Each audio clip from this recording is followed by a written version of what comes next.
नमस्कार मंडळी. आपण एक नवीन विषय घेऊन तुमच्या समोर आता आज आलेलो, त्याचं विनामूल्य प्रास्ताविक आता आपण करणार आहोत, तुम्ही ऐकणार आहात. तर विवाह जमवणे म्हणजे गुणमेलन किंवा पत्रिका मेलन यासाठी तुमच्याकडे खूप जास्त लोक ज्योतिषांकडे येतात आणि सामान्य माणसाला पण त्याबद्दल कुतूहल असतं की ज्योतिषी पत्रिका जमली म्हणाला, जमली नाही म्हणाला, की याचा अंतरंग काय. आणि म्हणून हा जो क्लास आम्ही काढायचा ठरवलाय तो जसा ज्योतिष अभ्यासकांसाठी आहे तसाच तो सामान्य माणसं म्हणजे तरुण तरुण विवाहोत्सुक तरुण तरुणी त्यांचे पालक. कारण अंतरंग जो तुम्ही सामान्य आम्ही त्या पद्धतीने शिकवणार आहोत, म्हणजे तुम्हाला काही ज्योतिषी येत नाही असं गृहीत धरून शिकवणार आहोत. त्याच्यामुळे तुम्ही सर्वसामान्य माणसं झाली तर त्यांच्या विचाराला एक दिशा मिळते. ज्योतिषी आपल्या समोर बसून काय बोलला त्या पत्रिकेबद्दल याचं छान विश्लेषण त्यांच्या मनामध्ये त्यांना स्वतःलाच तयार होतं. आणि म्हणून समाजाला, कुटुंब संस्थेला जे पायाभूत विषय आहे की गुणमेलन, पत्रिका मेलन, आणि दुसरं म्हणजे तरुणी आहे त्यांच्या आयुष्याच्या एका महत्वाच्या टप्प्यावर ते तरुण आहेत लक्षात ठेवा, त्यावेळी त्यांच्या आयुष्याला एक वेगळं वळण लागणार आहे. ते तरुण असलेली ऊर्जा ते वापरणार आहेत, तर त्याचा प्रारंभ खूप चांगला झाला पाहिजे. हे गुणमेलन किंवा पत्रिका मेलनाचं खूप महत्वाचा घटक आहे. आणि म्हणून ते आहे काय ती गोष्ट, तर असं एक वाक्य आहे की marriages are made in heaven and celebrated on earth. ज्योतिषाने काय अर्थ घ्यायचा या वाक्याचा, तर मेड इन हेवन म्हणजे पत्रिकेमध्ये, निसर्गामध्ये काही संकेत लपलेले असतात जे पत्रिकेत आपल्याला अभ्यासायचे असतात एकेका पत्रिकेत.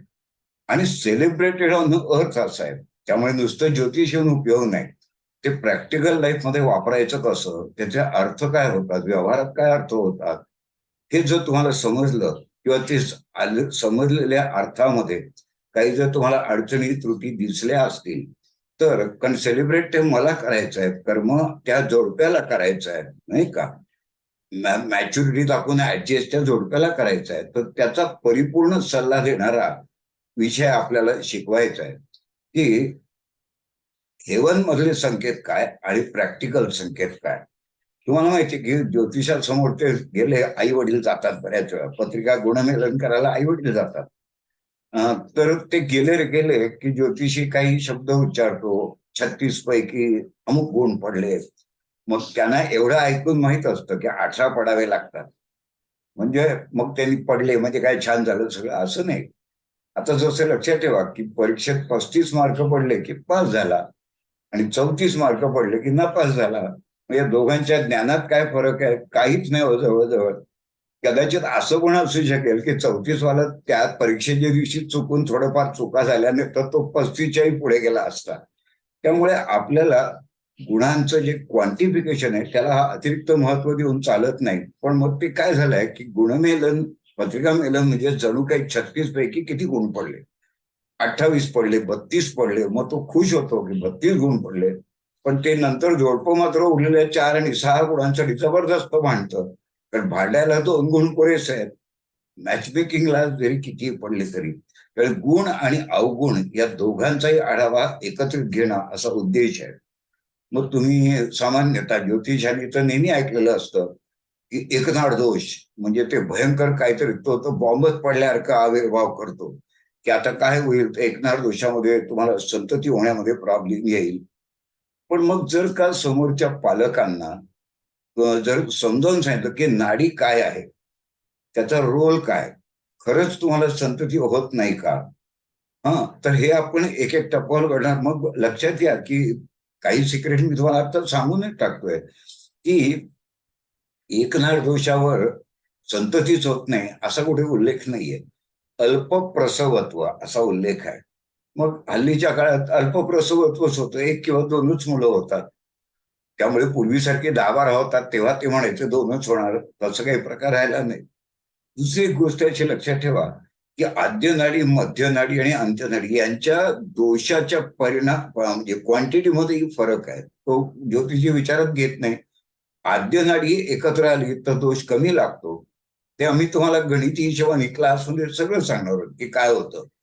मग नाडीचा संबंध प्रकृती पिंडाशी आहे, मग तो त्या जोडप्याला कसा समजावून सांगायचा, एक नरदोषामुळे संततीच्या बाबतीत काय अनुभव येतात, आपण त्यांना सांगणार 1, 2, 3, 4 या चारापैकी एक गोष्ट तुम्हाला अनुभवाची येऊ शकते. मग ते जोडपं किंवा त्यांचे पालक विचार करतात की ओके, एवढं असेल तर आम्हाला हरकत नाही पुढे जायला. एक असं लक्षात घ्या की काम सोपं वाटतं तुम्हाला की नाडी बघितली, पण तसं नाही. ज्योतिषाची जबाबदारी आणि जोखीम या कामामध्ये खूप जास्त आहे. आणि म्हणून जर करायचंच झालं तर खोलात शिरूनच ते काम केलं पाहिजे. मग त्याची जे दुसरा एक प्रकार असतो, गुण पडलेले आहेत, तर योनी म्हणून एक प्रकार आहे. ते प्राण्यांची नाव आहेत.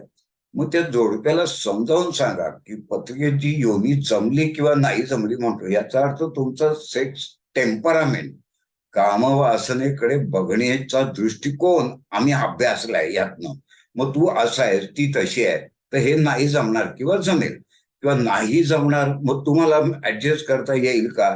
तर तो म्हणतो की ठीक आहे, या मुलीला पगार चांगला आहे, दिसायला चांगली येत आहे, हा गोष्ट मी ऍडजस्ट करेन, तर तू पुढे जा. म्हणजे इथे ना made in heaven and celebrated on अर्थ याचाही एलिमेंट आपण सांगत जातो त्याला.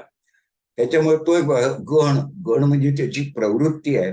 मग प्रवृत्ती म्हणजे राक्षस गण म्हणजे तो राक्षसासारखा वागतो असं नाही अर्थ घ्यायचा. प्रॅक्टिकली त्याचा अर्थ काय, तर हा जो सांगितला तर ते ठरवतात नवरा बायको, ते मुलगा मुलगी ठरवतात की हे मला झेपेल का झेपणार नाही. मॅच मेकिंग आहे, ते मॅचिंग आहे. म्हणजे त्याला सांगायचं की हे तुला चालेल का चालणार नाही, असं प्रॅक्टिकल आस्पेक्ट सुद्धा आपण त्यातला त्यानं समजावून सांगणार आहोत. भले तुम्ही त्याचे काय तुम्हाला खोलाचार्याच्या तेवढी सेवा, जास्त वेळ द्या, सगळं करा तुमच्या हिशोबाने आवश्यक, पण वरवरची उत्तरं द्यायची नाही. आता हे सगळं जेव्हा आपण त्यांना गण, नाडी, योनी असं समजावून सांगत असतो, तेव्हा त्यांच्या मनात काही भीती असते. ते वारंवार तुम्हाला प्रश्न विचारतात की मग ते मंगळ दोषाचं काय, मग मंगळ दोष म्हणजे काय, हेही त्यांना सांगणं आवश्यक आहे.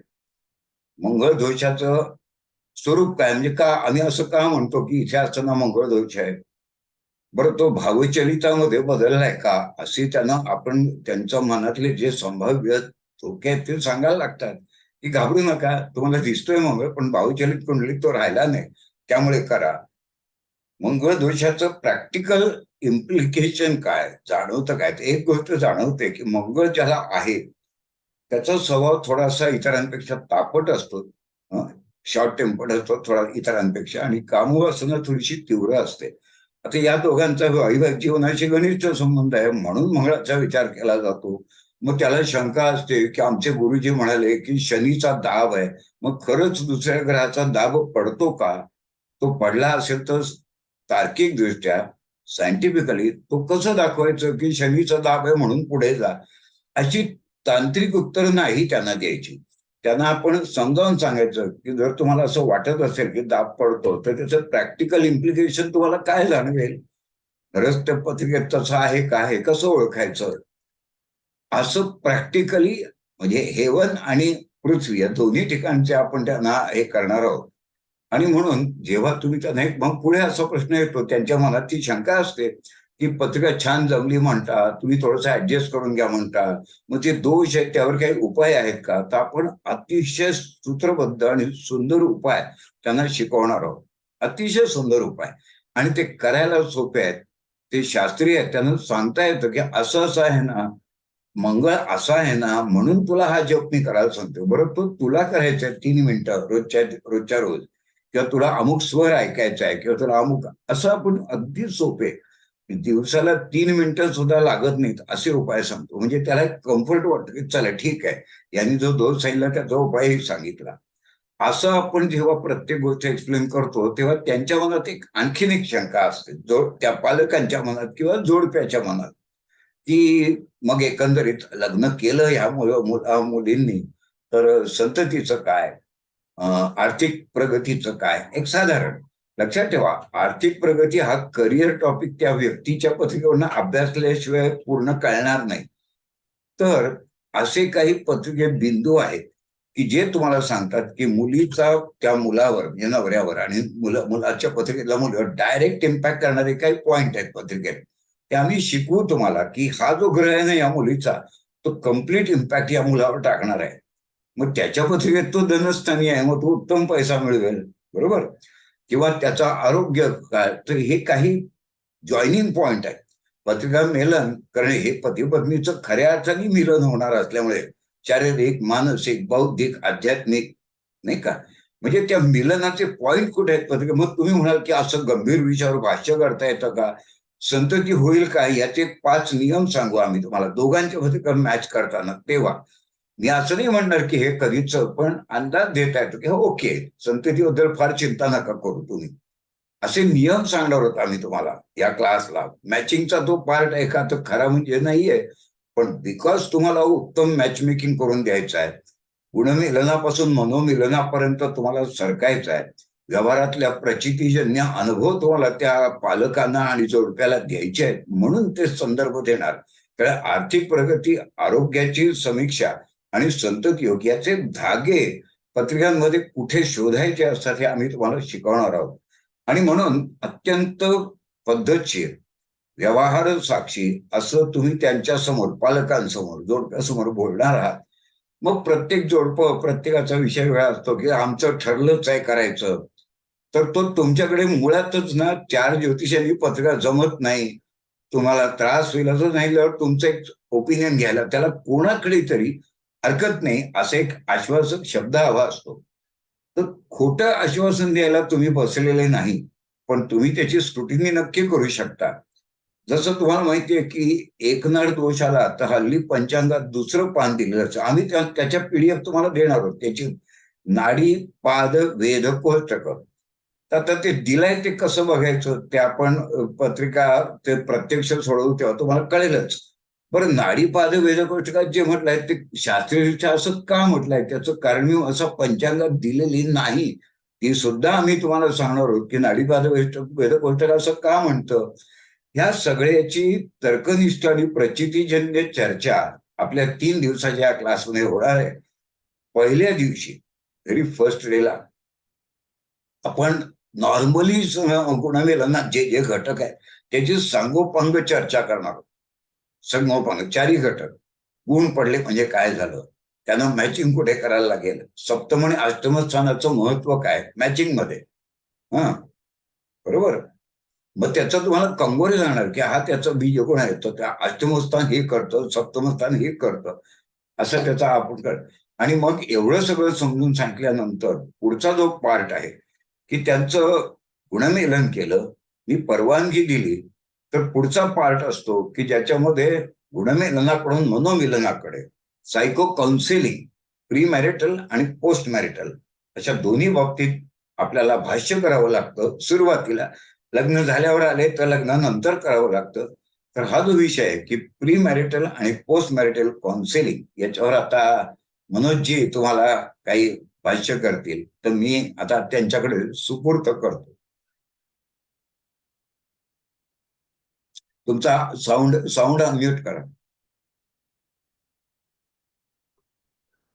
थँक्यू सर, खूप छान समजावून सांगितलं तुम्ही. आणि अतिशय महत्वाची बाब आहे सध्याच्या जगात मला असं वाटतं. कारण माझ्या अनुभवात म्हणजे केवळ मागच्या 1 वर्षात 20 ते 25 जोडपी अशी येऊन गेलेली आहेत जिथे आता पुढे काय हे प्रश्नचिन्ह घेऊन समोर येऊन बसतात लोक. मग त्यावेळी त्यांना जसं सरांनी सांगितलं की प्रॅक्टिकली जर तुम्ही समजावून देऊ शकला नाहीत तर फार खूप कठीण परिस्थितीला सामोरं जावं लागतं पूर्ण कुटुंबालाच. कारण आपल्याकडे विवाह काय फक्त 2 व्यक्तींमध्ये होत नाही. भारतीय विवाह व्यवस्थेमध्ये 2 कुटुंब त्याच्यात पूर्णपणे इन्व्हॉल्ड असतात. मग पत्रिका इतकं ते तकलादू माध्यम नाहीये की गुणमेलन केलं आणि तिथं ते सोडलं, असं होऊ शकत नाही. म्हणजे जसं सर म्हणाला की 3 पातळींवर रेझोनन्स लागतो आपल्याला कुठल्याही रिलेशनशिपमध्ये, स्पेशली विवाह या नात्यामध्ये. या 3 पातळ्यांवरचा रेझोनन्स आपल्याला जास्त सखोलपणे अभ्यासावा लागतो. एक इंटेलेक्च्युअल म्हणजे बौद्धिक पातळीवर, दुसरा भावनिक म्हणजे इमोशनल, आणि तिसरा फिजिकल. पण या तिन्हीमध्ये युनिक संबंध आहे. हे त्या 3 गोष्टी आयसोलेटेड पद्धतीने काम करत नाहीत. मग एखाद्याचं इंटेलेक्च्युअल टेम्परामेंट कसं आहे हे आपल्याला पत्रिका नक्की सांगते ना. हे स्थायी भाव आणि स्वभाव सर नेहमी मेन्शन करतात त्याच्याबद्दल. तर स्थायी भाव आणि स्वभाव कोणत्या ॲट्रिब्यूट्सनी आपल्याला जास्त व्यवस्थितपणे पाहता येईल, हे आपल्याला पत्रिका सांगते. म्हणजे इर्रिस्पेक्टिव्ह of when that couple is sitting in front of you, before marriage or after marriage, you still have that choice to get into that detail. आपण तो स्थायी भाव बघायचा कसा आणि तो स्वभाव बघायचा कसा आणि या दोघांचा रेझोनन्स, कारण नेचरला एकच गुणधर्म समजतो, समथिंग रेझोनेट्स विथ समथिंग और something does not resonate with something. मग तो रेझोनन्स आपल्याला जर आणायचा असेल तर गुणांची बेरीज आणि अवगुणांची वजाबाकी कशी करायची हे आपल्याला पत्रिकेवरून व्यवस्थितपणे ताडता येतं. हे एक प्रॅक्टिकल फ्रेमवर्क देता येतं ज्याच्यामध्ये तो रेझोनन्स त्यांना मेंटेन करता येतो त्या रिलेशनशिपमध्ये, आणि ते आजच्या काळाच्या बदलत्या संदर्भानुसार नात्याच्या खूप महत्वाचं आहे. म्हणजे स्ट्रेस लेवल वाढलेला आहे, करिअर्स ॲस्पिरेशनल्स आहेत, आर्थिक बाबतीत बऱ्याचशे ताणतणाव असतात, कारण महागाई अमकं तमकं सगळंच चालू असतं. त्याच्यामुळे यात प्रॅक्टिकली आपल्याला त्यांना सांगता येऊ शकतं का, तुझी बलस्थानं काय आहेत, तिची बलस्थानं काय आहेत. म्हणजे असं म्हणतात की साथ देणं म्हणजे holding hands together, not tying legs together. If you tie your legs together, both of you will not be able to walk. त्याच्यामुळे साथ देणं म्हणजे तुम्हाला हात सोबत घ्यायचे असतात, पाय एकमेकांना नसतात बांधायचे. तर ते पाय एकमेकाशी न बांधणे म्हणजे काय करणे, तर त्याच्यावर पोस्ट मॅरेज जेव्हा काही विसंवाद निर्माण होतो त्याला सुसंवादामध्ये बदलण्यासाठी आपल्याला पत्रिकाच पुन्हा आपल्याला अभ्यासावी लागते, कारण तिथंच सगळं लपलेलं आहे. तर ते कसं करायचं त्याचं एक तंत्र जे मी वापरतो, जे सरांच्याच बऱ्याचशा क्लासेसमधून मी शिकलेलो आहे, आणि एक तंत्र मी आणि सरांनी मिळून जे डेव्हलप केलेलं आहे, तर त्याच्यावर आपण भाष्य करणार आहोत. कारण काळाची गरज म्हणून गुणमेलन झालं की नंतर सोडून दिलं असं आता आपल्याला जमत नाही. आणि ज्योतिषी म्हणून आपली जबाबदारी सुद्धा इनफॅक्ट वाढलेली आहे. कारण तुम्ही एखाद्याला गो हेड दिला तर वर्ष 2 वर्षानंतर ते कपल आता तुमच्या समोर येऊन बसू शकतो, बाबा गो हेड, आणि आता जर हा जो प्रॉब्लेम होतोय तर त्याचं काय करायचं. तर त्यावेळी आपल्याला प्री मॅरेज आणि पोस्ट मॅरेज काउन्सिलिंगचं एक नक्की फ्रेमवर्क असणं आपल्याकडे फार महत्वाचं आहे. प्रत्येक केस रॅन्डमली हँडल केली तर आपल्याला कुठल्याही बाबतीत मग रिपिटेबिलिटी राहणार नाही आपल्या फ्रेमवर्कमध्ये. त्याच्यामुळे सायको काउन्सिलिंग किंवा रिलेशनशिप काउन्सिलिंग आपण पत्रिका वापरून कशी करायची, कारण विषय जोडणे हा आपल्या क्लासचा USP असतो. मग ते मेडिकल असेल आणि योगा असेल आणि ॲस्ट्रॉलॉजी असेल, ॲनाटॉमी, फिजिओलॉजी आणि ॲस्ट्रॉलॉजी एकत्रित आणायची. मग गुणमेलन ते मनोमेलन म्हणजे रिलेशनशिप काउन्सिलिंग आणि तुमची प्री मॅरेज काउन्सिलिंग म्हणजेच गुणमेलन, या दोघांना एकत्रित कसं आणायचं. कारण 2 विषय जोडले की त्याचं वापर मूल्य वाढतं हे आपल्याला माहिती आहे. तर दुसऱ्या दिवशी आपण याच विभागावर ते लेक्चर घेणार आहोत.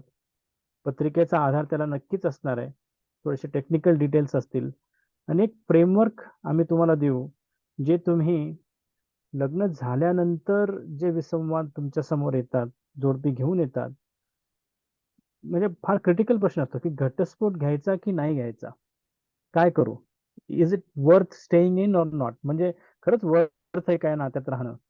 तुम्ही काय म्हणता याच्यावर खूप मोठा त्याचा परिणाम समोरच्याच्या मनावर होणार आहे. त्याच्यामुळे जर तुमचं स्वतःचं फ्रेमवर्क पक्क नसेल की अशा कन्क्लुजन पर्यंत कसं यायचं, तर खूप कठीण होऊन जाईल तुम्हाला प्रश्नांची उत्तरं देणं. त्याच्यामुळे हे फ्रेमवर्क जे आम्ही स्वतः वापरतो आणि ते प्रचितीजन्य आहे, म्हणजे असं नाहीये की ते आज डेव्हलप झालेलं आहे. त्याची फिलॉसॉफी बीजगुणांमध्येच आहे. आपण जे काही करतो त्याचा मूळ आधार हा नेहमी सरांचे बीजगुण हेच असतात. आपण काही बेसिक गोष्टी ज्या वापरत नाहीत, म्हणजे तत्व, फक्त आपण म्हणतो की सर्व खेळ पंचमहाभूतांचा आहे, पण ते तत्व आपण वापरतो का, किती इफेक्टिव्हली ते तत्व वापरू शकतो आपण. अगदी बेसिक गोष्टी म्हणजे कमी शिका आणि जास्तीत जास्त वापरा, सर नेहमी म्हणत असतात. म्हणजे भरमसाठ माहिती गोळा करून त्यातला अगदी छोटासा अंश वापरण्यापेक्षा जे तुमचे बेसिक फंडामेंटल आहेत त्याला वापरून त्याला जास्तीत जास्त कार्यान्वित करून तुम्ही जास्तीत जास्त फायदा मिळवू शकता. अशा काही बेसिक गोष्टींनी आपण रिलेशनशिप काउन्सिलिंग कसं हँडल करू शकतो त्याच्यावर आपला दुसऱ्या दिवशीचा क्लास असणार आणि खूप महत्वाचा टॉपिक आहे. ज्योतिषी म्हणून तुम्ही प्रॅक्टिस कराल, ऍस्ट्रो काउन्सिलर म्हणून उद्या तुम्ही प्रॅक्टिस कराल, ज्याच्यामध्ये ऍस्ट्रॉलॉजी आणि काउन्सिलिंग या दोन्ही गोष्टी एकत्रित येतील. तर तुमच्या कामाची व्याप्ती सुद्धा त्यात वाढते, तुमचा अनुभव वाढतो आणि वेगळ्या वेगळ्या प्रकारचे विषय हँडल करताना तुमचा जो तर्काचा जो पाया आहे तो पक्का होत जातो. आणि तोच आपला अल्टिमेटली उद्देश आहे की आपल्याला तर्काचा पाया पक्का असलेले ज्योतिषी जागोजागी निर्माण करायचे आहेत. पठडीग्रस्त ज्ञान घेऊन त्याच गोष्टी पुन्हा त्याच त्याच पद्धतीने त्या अशा सांगितल्या होत्या म्हणून तशा झाल्या होत्या, याला कुठेतरी छेद द्यायचा प्रयत्न सरांचा हर्षल करतोय बरीच वर्ष झाली. आणि आता त्यांना त्याला नेपच्यूनची साथ मिळाली आपण असं म्हणूयात. आणि सगळ्यांचंच क्लासमध्ये ज्यांनी नोंदणी केली आहे ऑलरेडी आणि ज्यांना करायची आहे त्यांनी करा आणि नक्कीच याची खूप उपयुक्तता तुम्हाला मिळेल याची ग्वाही आणि खात्री आम्ही दोघेही देतो. थँक्यू. आपण सर्व मंडळींना मी सांगतो की 5, 6 आणि 7 जूनला तो क्लास आहे.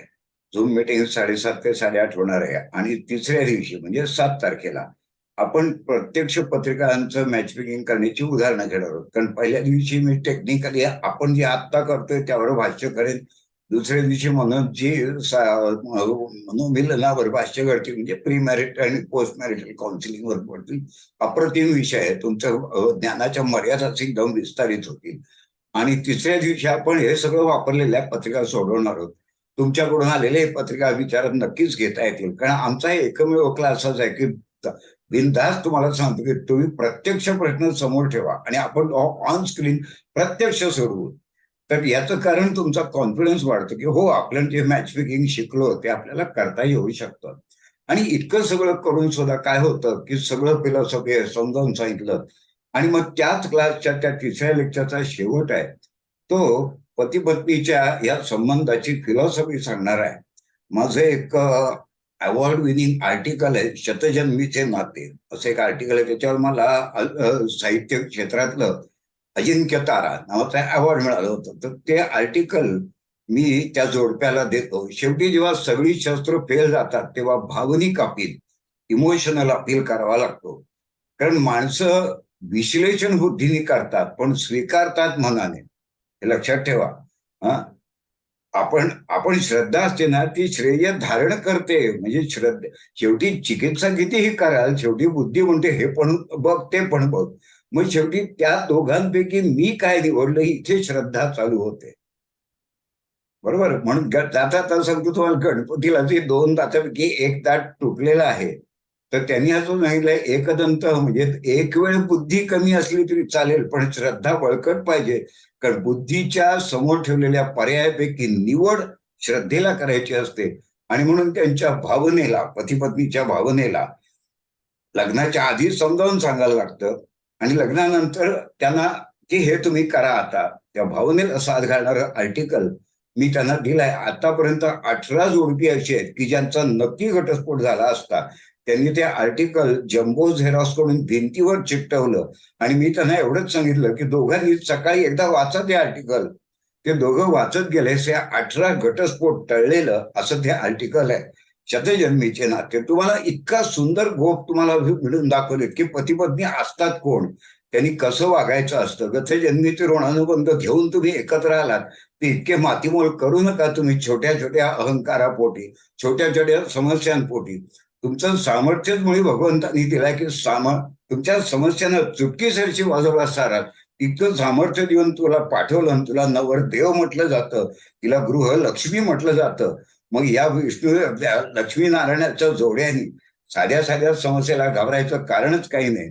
आणि म्हणून तुमचं सामर्थ्य वापरायचं कसं याचा इमोशनल अपील करणारं ते आर्टिकल या क्लासमध्ये सर्वांना आपण पीडीएफच्या फॉर्मॅटमध्ये देणार आहोत. आणि मग शेवटी एवढं सगळं झाल्यावर मला वपू काळ्यांचं एक वाक्य आठवलं. त्या पतिपत्नीच्या या अद्भुत नात्यामध्ये एक एक गोप असा मिळत जायचा. म्हणून ते वपू काळे असं म्हणाले की तुम्हाला भांडणं होतात तर एकमेकांना सोडण्यापेक्षा एकमेकांसाठी काय सोडता येईल, मी कशाचा त्याग करू शकेन, कुठल्या अहंकाराला मूठमती देऊ शकेन. कारण तुमचा समोरच्या व्यक्तीची चिकित्सा करण्याचा अधिकार लज्जा होमामध्ये टाकल्याशिवाय तुम्हाला लग्न करण्याचा पुढच्या सप्तपदीचा अधिकारच मिळत नाही, हे लक्षात ठेवा. आणि म्हणून अहंकाराला तिलांजली द्या. समस्यांना दूर करण्याचं सामर्थ्य भगवंताने आपल्याला दिलंय असं लक्षात ठेवा. आणि लक्ष्मीनारायणाचा जोडा आपल्याला व्हायचा आहे अशी जिद्द मनात बाळगली तर मग संपूर्ण कायनात, संपूर्ण विश्व त्या जोडप्याच्या मागे आशीर्वाद घेऊन उभं राहतं. आणि असं झालं की तुमच्या विवाहाचं मंगलमय गोष्टीत रूपांतर होणार. मंगल कार्य म्हणतो ना आपण त्याला, हे नक्की लक्षात ठेवा. आणि ह्या 3 दिवसाचा क्लास 5, 6, 7 जूनला करा. इतकं सगळं तुम्हाला अत्यल्प किमतीत मिळत आहे. आमच्या दोघांचेही नंबर तुम्हाला उपलब्ध करून दिलेले आहेत, दिले जातील. विनाविलंब संपर्क साधा. शंका असतील तर विचारा. आणि आपण जबरदस्त एका मोठ्या विषयाला 5 तारखेला प्रारंभ करतोय, हे लक्षात ठेवून आता पुढची पावलं उचलायला सुरुवात करा. 7 पावलं टाकायचे. सप्तपदीप्रमाणेच तुम्ही आमच्यापर्यंत नक्की पोहोचणार आहात याची खात्री बाळगा. नमस्कार.